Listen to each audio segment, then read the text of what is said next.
You just heard it. Not a scream, not a warning, not a story. That was real. A voice caught in the water, trying to tell us something we weren't meant to understand. And what you're about to see is what happened next. The ocean doesn't forgive mistakes. It doesn't forget intrusions. And it doesn't like to be watched. If you think this is a myth, think again. Because the footage you're about to see proves otherwise. Some videos aren't meant to be seen. This is one of them. The footage begins without warning. No title, no music. Just shaky hands and the sound of wind cutting across open water. The camera struggles to focus at first. Cold fingers, heavy breathing. The kind of breathing that doesn't come from running, but from shock. Someone behind the camera whispers something unintelligible. Not fear yet. Confusion. The lens tilts downward and then freezes. At the edge of the frame, something is floating. Not debris, not driftwood. Not any marine animal the human brain is prepared to recognize. That's when the shape becomes clear. A face. Human, but not. The skin is pale, unnaturally pale. Not the color of a drowned body, but something closer to porcelain left too long in moonlight. The eyes are closed, lashes visible, real, not sculpted, not artificial. A long strand of wet hair drifts across the face with the motion of the waves. The cameraman gasps quietly. A sharp inhale, the kind you make when your mind rejects what your eyes are confirming. The camera shakes. Someone mutters, "No, no, this can't be." The nails short, rounded, natural. This is not a costume. Body does not continue downward as a human body should. The waist narrows, the hips shift, the structure changes, and then, unmistakably, the tail. Massive, powerful. Covered in overlapping scales that catch the light with a dull metallic sheen. Not colorful, not fantasy bright, muted, functional. Built for survival, not beauty. The cameraman stumbles backward. The frame jerks violently. Someone shouts off camera. Another voice yells to turn the engine on. The cameraman zooms out one last time. For a brief moment, you can see the full body suspended in the water. Human above. Something ancient below. Then the tail flicks once. Not violently, not aggressively, a controlled movement. Because everyone on that boat knows the same thing. They didn't imagine it. They didn't misidentify it. They didn't witness a myth. They saw something real, and the ocean let them. The camera doesn't cut immediately. It lingers on the water. The surface is calm again. Too calm. As if nothing extraordinary ever happened here, but the people on that boat know better. The footage resumes minutes later. Different angle now. The camera is steadier, but the hands holding it are not. Someone clears their throat. Another wipes their face. No one laughs. No one jokes. That silence says more than screaming ever could. What you're watching now isn't the encounter itself, it's the aftermath. The human brain trying to repair itself after witnessing something it was never designed to process.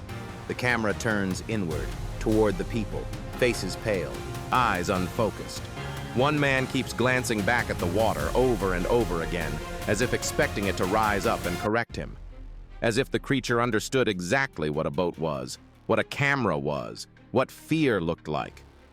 The discussion shifts to the body. Someone points out proportions, the shoulders, the neck, the way the spine aligned too perfectly to be a fabrication. Another mentions the skin texture, how it didn't wrinkle like a costume, didn't float like rubber. It moved with the water, as if it belonged there. They mention stories, not fairy tales, not children's books. They talk about sailors describing watchers, beings seen once, never twice, always near boundaries, deep water, cold currents, migration zones, places humans pass through, but never truly inhabit. The implication is clear. This wasn't random. Why didn't it attack? No one answers immediately, because that question carries another one beneath it. Why would it need to? The camera zooms in on the horizon, gray sky blending seamlessly into darker water. A voice finally responds. slowly. Maybe it wasn't hunting. Maybe it was checking, evaluating, seeing if they noticed. That idea changes the mood instantly. Fear sharpens, because predators can be outrun, storms can be avoided.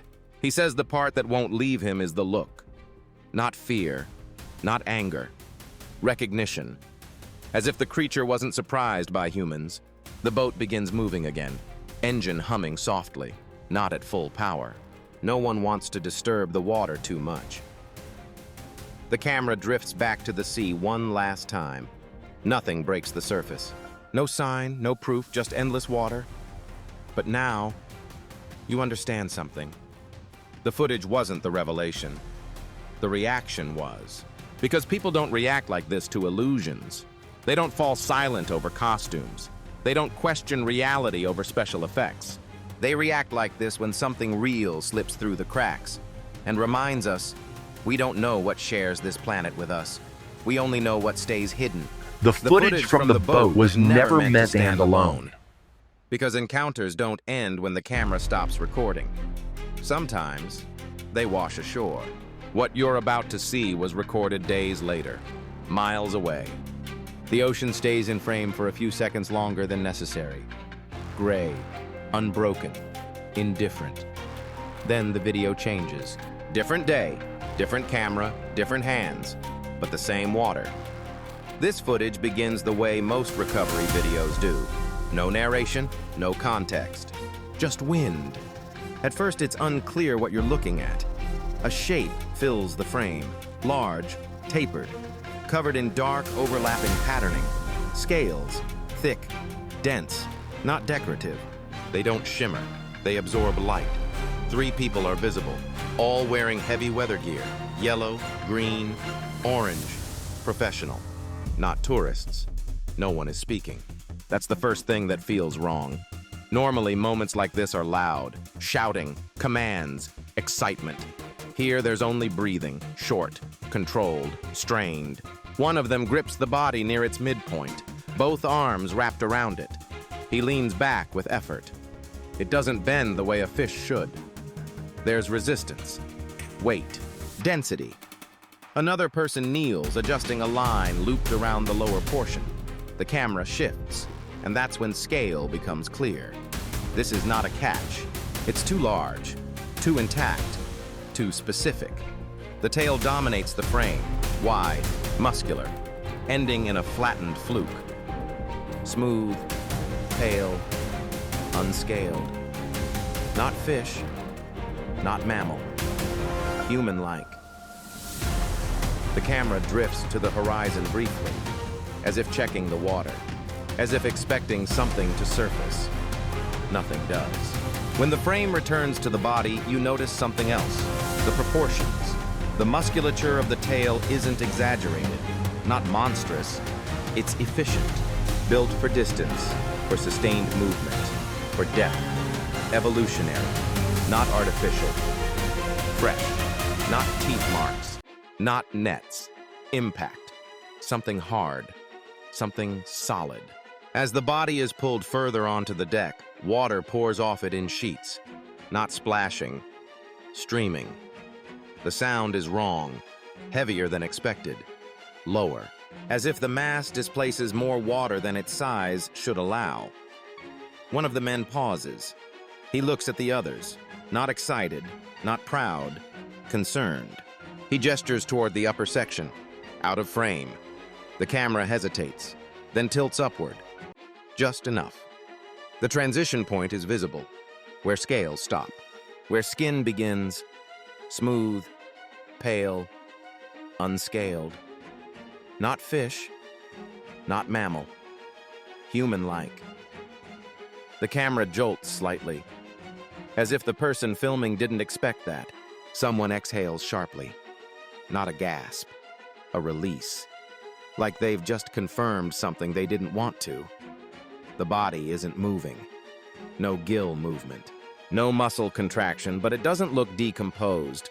The skin hasn't slackened. The structure hasn't collapsed. It looks recent. One of the men presses 2 fingers against the surface. The skin depresses slightly, then returns. elastic, alive not long ago. There are marks near the side, long, parallel, not cuts, pressure damage, the kind caused by being pinned, dragged, forced against something underweight. The wind picks up. You can hear waves hitting the hull now. Still, no one speaks. That silence carries something heavier than shock, recognition. This isn't confusion anymore. It's confirmation. The camera drifts to the horizon briefly, as if checking the water, as if expecting something to surface. Nothing does. When the frame returns to the body, you notice something else. The proportions. The musculature of the tail isn't exaggerated, not monstrous. It's efficient, built for distance, for sustained movement, for depth. Evolutionary, not artificial. Someone finally speaks off camera. Hold up! I got the shoulders, he's slipping. What's the matter? You take your hands straight off. Right the tile. Right. Damn thing's like a live wire. He's coming up again. Get that knot, get it tight. Tie it up. This isn't something you touch casually. The camera begins to shake more now. Not fear, adrenaline wearing off. The body is secured, strapped, anchored. Procedure takes over. But the mood doesn't change. Because procedures are for things you understand, and no one here understands this. The final seconds linger on the tail. Water still dripping, pooling on the deck, mixing with rust, with salt, with oil, human environments rejecting something that doesn't belong.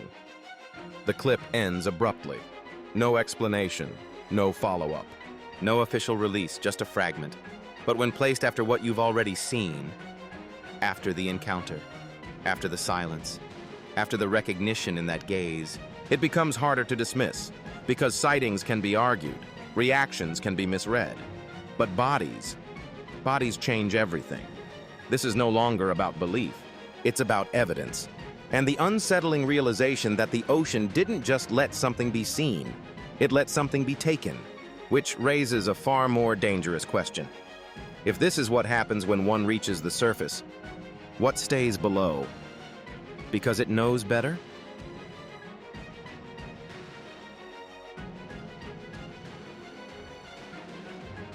The footage doesn't reset. There is no cut to black, no change in camera, no sense of safety returning. The ocean is still there, endless, dark, unbothered. The same boat, the same deck, the same wind scraping across metal and rope. But something has shifted.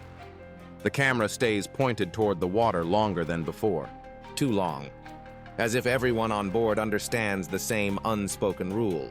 You don't turn your back now. The engine idles, low, uneven. No one speaks. Not because there's nothing to say, but because saying anything would make it real.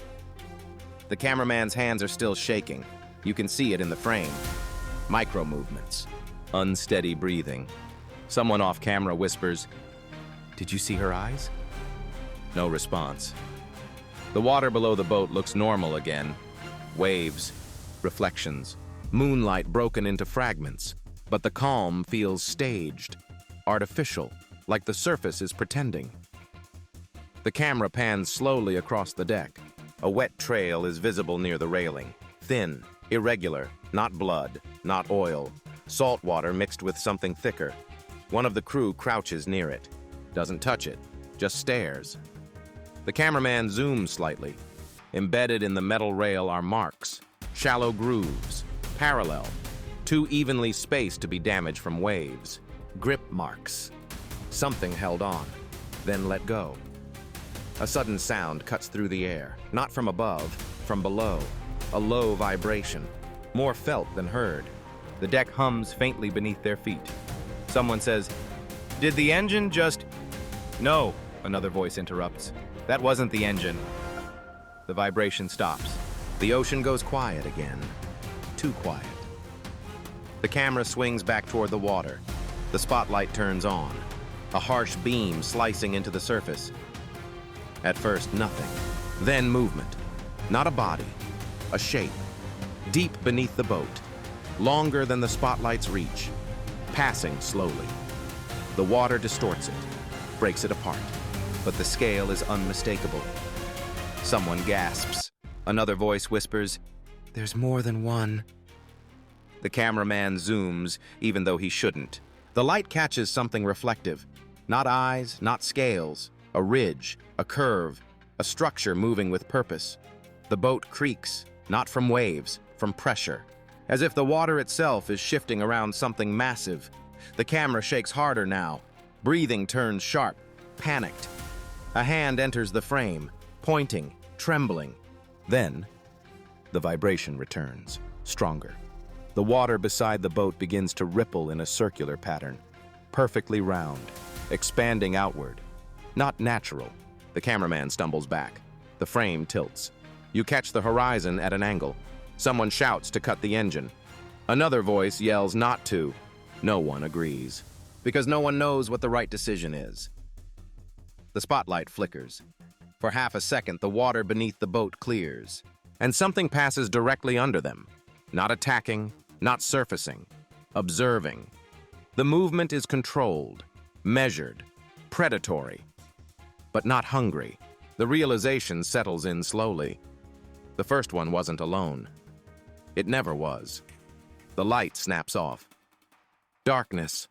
Only the sound of water against the hull remains. No one speaks now, no one breathes loudly. They wait. Seconds pass, then minutes. Nothing happens. Eventually, the ocean resumes its rhythm. Waves, wind, normal sounds. But the boat doesn't move, because everyone on board understands something instinctively. They weren't chased. They weren't warned. They were measured. The camera stays on the black water one last time, because whatever is down there knows exactly where they are, and chose to let them leave. The boat doesn't rush back to shore. After what happened, no one feels like speed is protection anymore. The footage continues, uncut, uninterrupted, because by now, everyone on board understands something.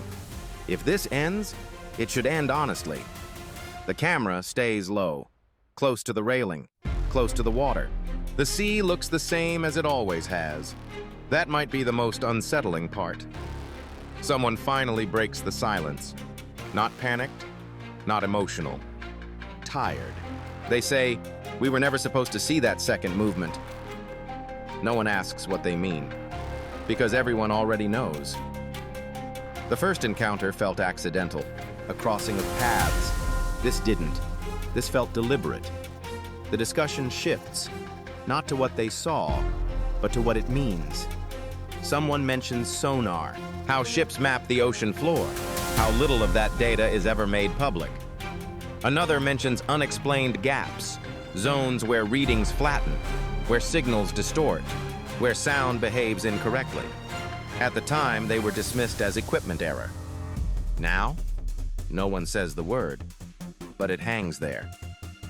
Habitat. A man near the stern speaks quietly. He's been at sea for decades. He says the ocean doesn't hide things by accident. It hides things because it's deep enough to. The camera tilts slightly downward. Water sliding past the hull. Endless. Someone asks if they think this is new, that maybe something has changed. Migration. Warming waters. Human noise. The response is immediate. "No," someone says. "This isn't new." We are. That lands differently. The idea that humans didn't discover something. They intruded. The conversation turns darker now. What happens next? What happens if this footage spreads? If it's analyzed, enhanced, debated? Someone mentions how quickly truth becomes content, how easily mystery becomes monetized, and how dangerous curiosity can be when directed at something intelligent. The camera captures the horizon again. Clouds thickening, light fading. One voice asks the final question. What if they've always been watching? No one answers, because the implication is heavier than fear. If something like this exists, it didn't survive by being careless. It survived by staying hidden. And tonight, it chose not to. The boat finally turns, engine increasing slightly, still restrained, no celebration, no relief, just distance. The cameraman lowers the lens for the first time. But before the recording ends, he raises it again. One last look at the water. Nothing surfaces. Nothing moves. But that no longer means safety, because once you've seen the ocean as a shared space, you never see it the same way again. The recording ends here, not because there's nothing left to say, but because some encounters don't want conclusions. They want witnesses. If you're watching this, you're one of them now. And if you want to stay aware of what else may surface, subscribe to CCAM Encounters. Share this with someone who still believes the ocean is empty. Leave a comment with what you think was down there, and turn on the bell icon, because some discoveries don't knock, they resurface.